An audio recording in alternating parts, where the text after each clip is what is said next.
Night Radio, Episode 1, written by Austin Ellis and Bella Wolfsburg. The radio station is dimly lit. Old records and tapes are splayed across the top of a large mixing board. The burgundy sound-treated walls give it warmth to the darkness. A heavy-set man sitting at the mixer sets down a glass of whiskey. The many rings on his finger catch the tungsten light as he turns on the microphone. The steady rhythm of his voice crackles onto the radio. This is Midnight Jack Thompson, coming to you from the KCR Towers with another midnight special. Live on 103.5 The Ride.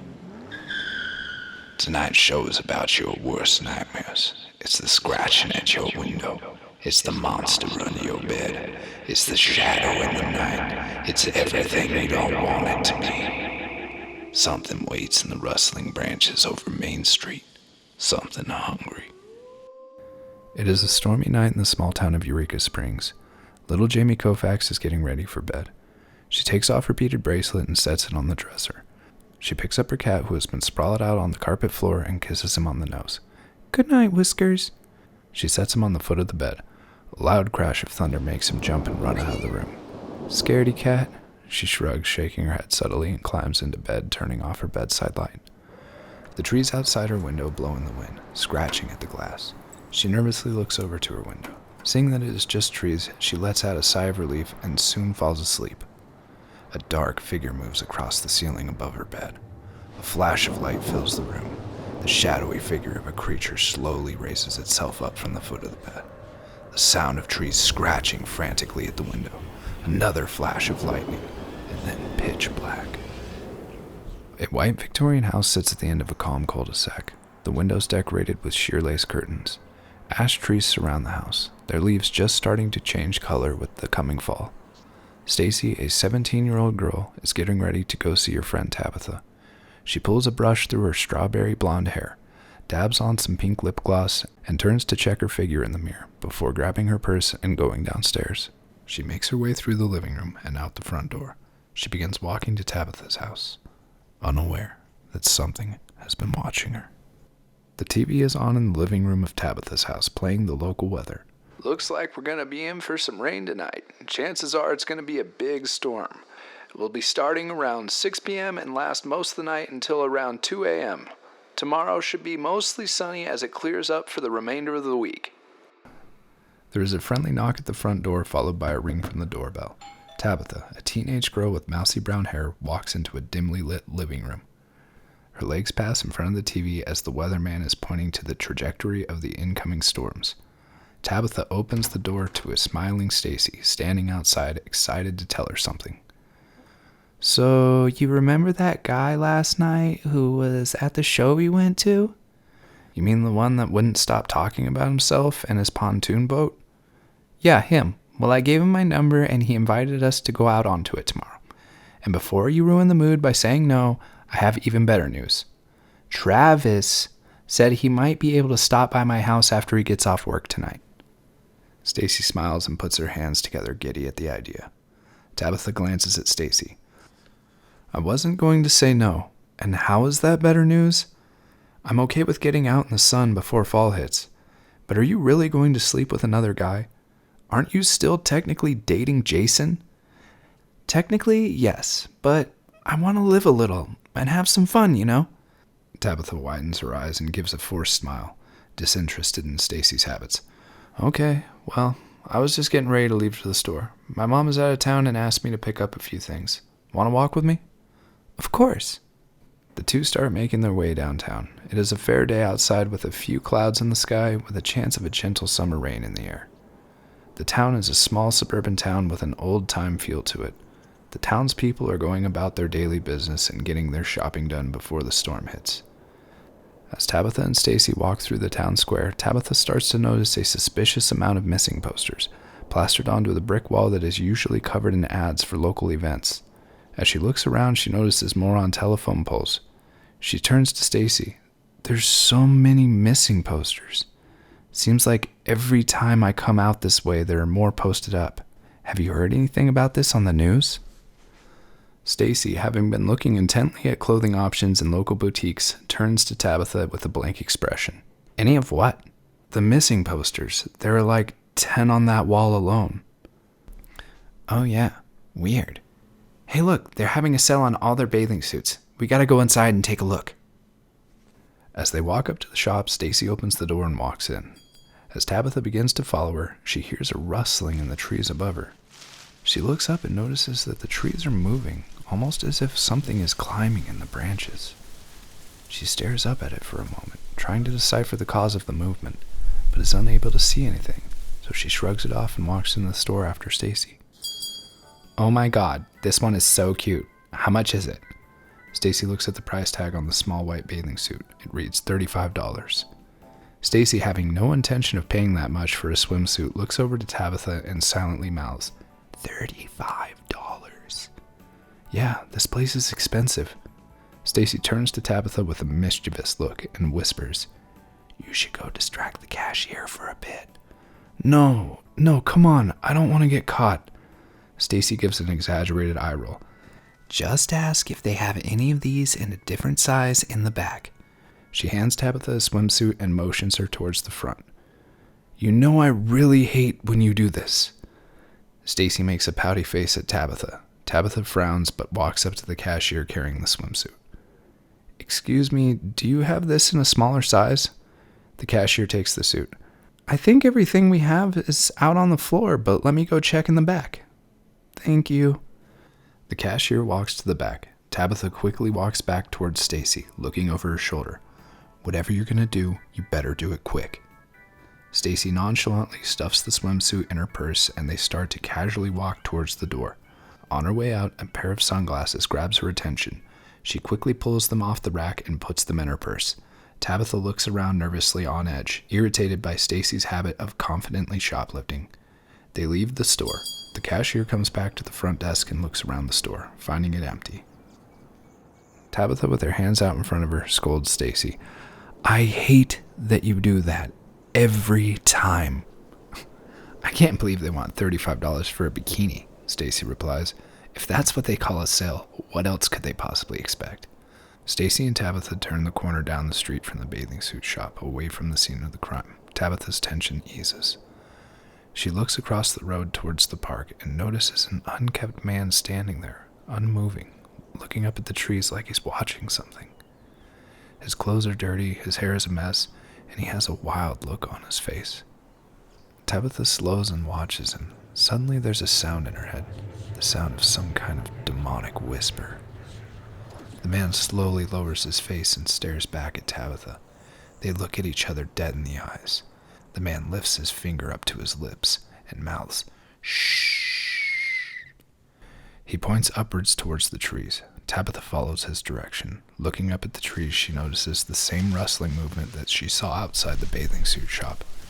Tabitha knows Stacy is usually too busy paying attention to herself to notice anything out of the ordinary, but turns to her concerned and says, Are you seeing any of this? Stacy, what?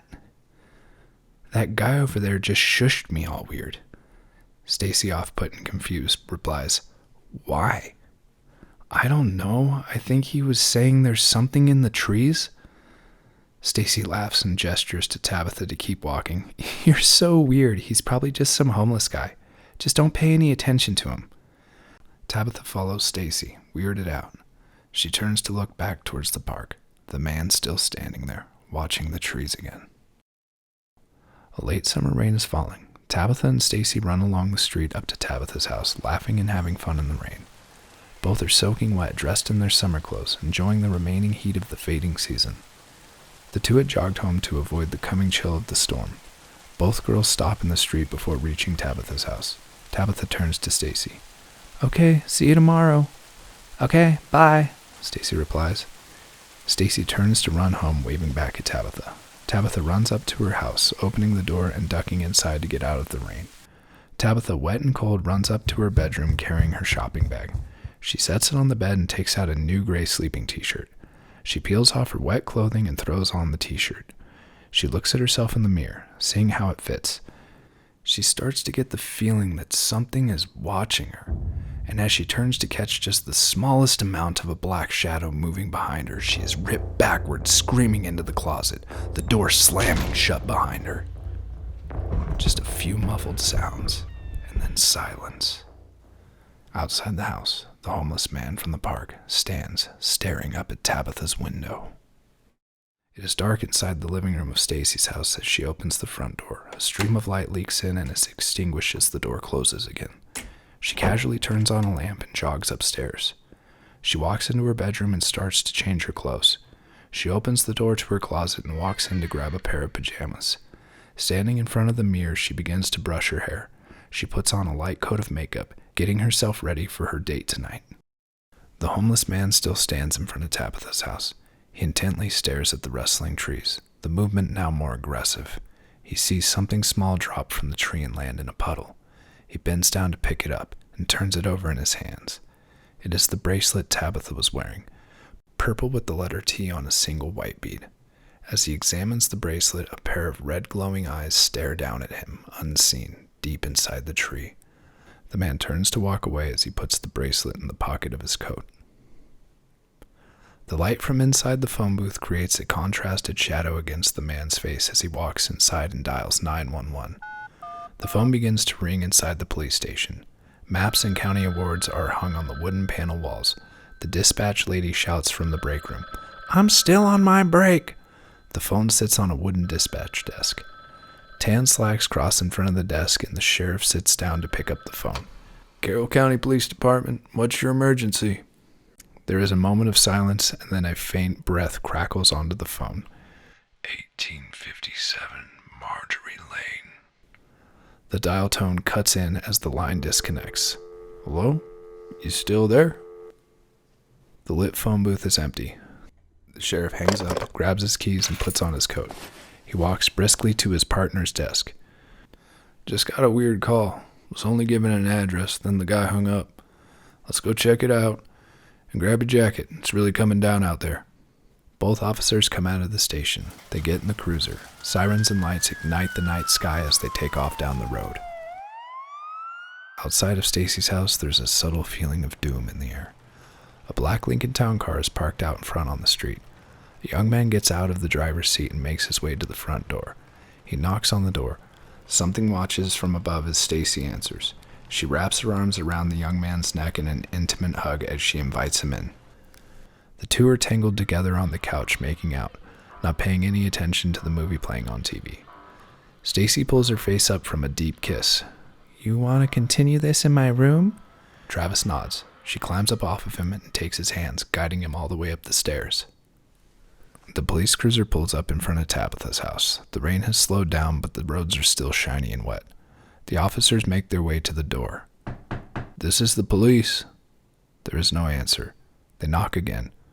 This is the police. Anyone home? We got a call telling us to come to this address. The deputy grabs the door handle and tries to turn it. It's locked. Let's walk around the side of the house. Check if we can't see anything. The officers start making their way around the side of the house. They walk past the windows, the beams of their flashlights shining through the deep blue and black of the unlit living room, but they see no movement. They reach the back door. The sheriff shouts again. This is Carroll County Police Department. We got a call telling us to come to this address. Anyone home? The deputy looks to the sheriff. Seems pretty quiet in there. Should we go in? The sheriff walks under a dimly lit house light with a furrowed brow. He considers the suggestion but replies, "We have no search warrant and no probable cause to go in without one." So back to the station? The sheriff looks in the house again with his flashlight, making sure he can't see anything. Yeah, back to the station. Could have been a prank call. The sheriff is not convinced by his own words, but the two walk back to the cruiser and drive off. Travis puts his shirt back on and starts walking towards the door. He turns back to Stacy. "All right, I'll see you tomorrow." Stacy is on all fours at the edge of the bed looking up at him. She bends forward, tilting her head and smiling. He reaches forwards, moving his hands down her back. She leans in, and he kisses her one last time. "Okay, I'll see you tomorrow," she replies as she tugs at his hair. She lets go and he leaves the bedroom. Stacy falls on her back, happy and exhausted. Travis walks out to his car. He gets in and starts to drive away. As he's driving, he passes tall trees, their dark figures cutting out an emptiness from beneath the skyline. He is blasting rock and roll music, really enjoying himself. The car starts to gain speed. He He can feel the car's energy as it gains momentum, the tires gripping to the road. He smiles to himself. Suddenly, a black claw emerges from the back seat. The young man only catches a glimpse of the creature in the rearview mirror as it digs its claws deep into his shoulder. Travis is yanked viciously back, the steering wheel ripping from his hands. The car veers to one side, causing it to flip. The weight and speed of the vehicle sends it barreling down the road with ferocity. The car flips 4 times, slamming upside down, and comes to a sliding stop. The young man hanging inside the seat is bloody from the crash. He groans with pain as he unbuckles himself, awkwardly falling out of the seat. He lands on his side. His face clenches with pain as he attempts to crawl out of the shattered windshield. A dark shadow appears at his side. He begins to turn his head to take a glance, but is torn through the passenger window and dragged across the road. His body swings like a ragdoll as he is dragged up into a tree. A few moments later, the 2 officers driving back to the station come across the wreck. The headlights reveal the shattered glass leading up to the demolished vehicle. The sheriff turns on the emergency lights and brings the cruiser to a stop. They get out and walk towards the wreckage. The sheriff kneels down, shining his flashlight into the passenger side window. He looks around and shouts, "There's no one inside." He fixates for a moment on a pool of blood that had formed on the tan fabric of the roof's interior. He stands up and turns to the deputy. "Looks like someone has been injured. They may still be out there. Search the area. I'm going to go radio and back up." The sheriff walks back to the cruiser and grabs the radio. "We have a wrecked vehicle eastbound on Route 62, out by Mills gas station. The driver is missing, seems to be injured." The dispatch lady comes on the radio. Okay, we also got another one of those strange calls with another address. I can send someone out to it. The sheriff replies, "Send back up a tow truck and an ambulance to this location. As for the call, John and I will head there once the others get here." The storm has slowed, leaving only the sinister feeling of an empty hunger in the air. The man walks down the street. He stops in front of Stacy's and looks up, staring at Stacy's bedroom window. The looming trees outside start to move. Stacy switches off her bedroom light and lays down on her side. The room is lit with moonlight. Eyes closed, Stacy turns onto her back. A black figure crawls on the ceiling over her. She hears something and opens her eyes. She tilts her head up and watches as a black figure starts to slowly rise up at the foot of her bed. A dark, gnarled hand with sharp fingers curls over the bed frame. She freezes with fear. As the creature grows higher, she looks over to her closed bedroom door. She knows it's her only exit. She will have to run past the creature. A subtle hint of red and blue begin flashing in through the window. Stacy darts out of her bed, running towards the door. The creature reaches out but is hit by a beam of light from the police cruiser and slips back into darkness. She pulls open the door and lunges into the hallway. The man is still standing outside, his silhouette glowing from the cruiser lights as it approaches. Stacy runs down the dark hallway, turning the corner to the stairs. The creature is gaining on her, crawling along the walls. She makes it to the front door. As she grabs the doorknob, the creature grabs her feet and yanks her back. She keeps hold of the doorknob, becoming parallel with the ground. She screams as she loses grip. Yanked backward, she falls hard onto the floor, slamming her face. Lights flood through the windows and glass of the front door as the cruiser pulls up to the house. The creature recoils and disappears, leaving Stacy laying on her side. She gets up, holding her face, and runs to the front door. She opens it and runs out onto the grass. Making her way down the slope of her yard and up to the cruiser, the 2 officers are detaining the homeless man. They have him in handcuffs and are putting him in the back of the cruiser. She runs up to them in a panic. "There's something in my house."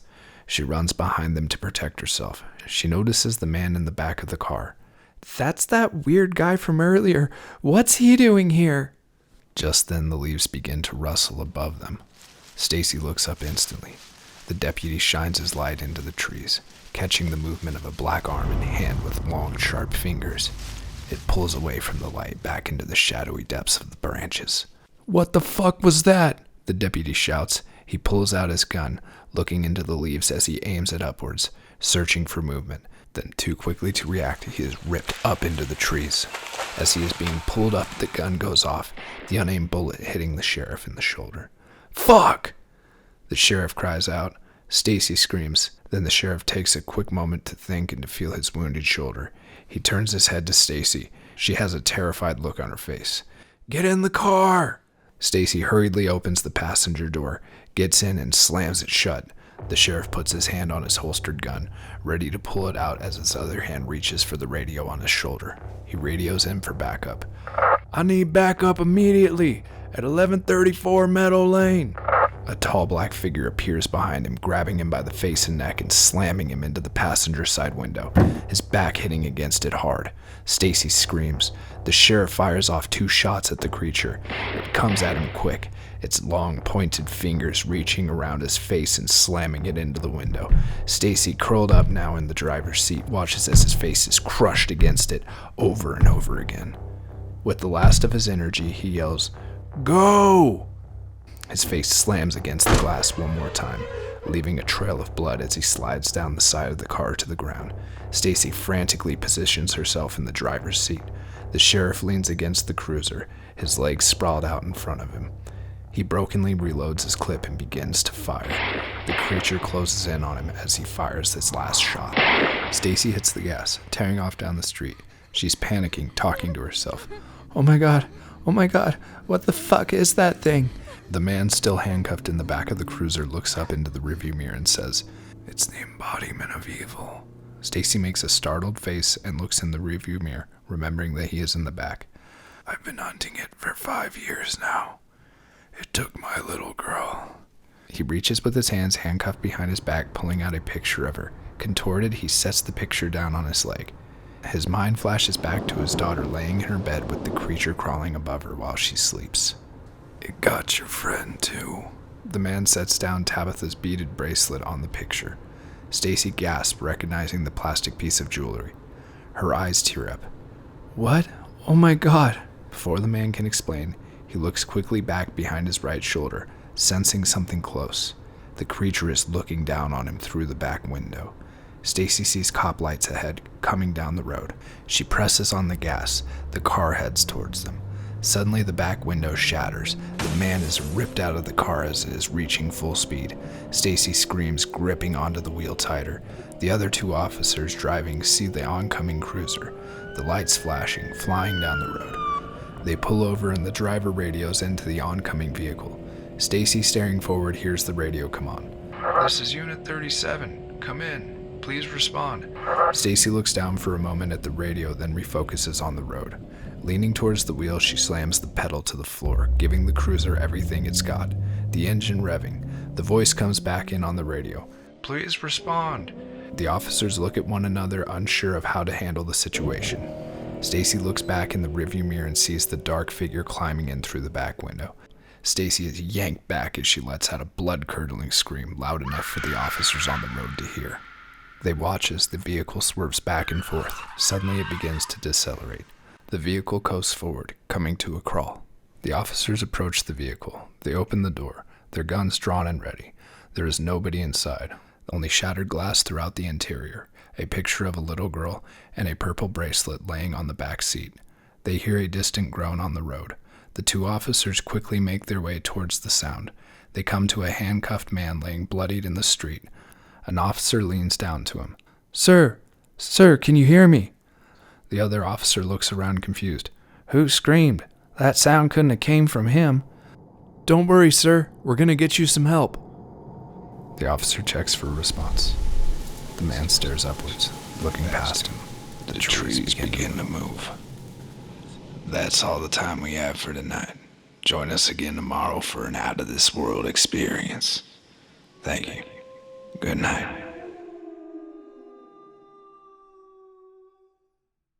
If you like this podcast, reach out. We have 7 screenplays in the works for both movies and television.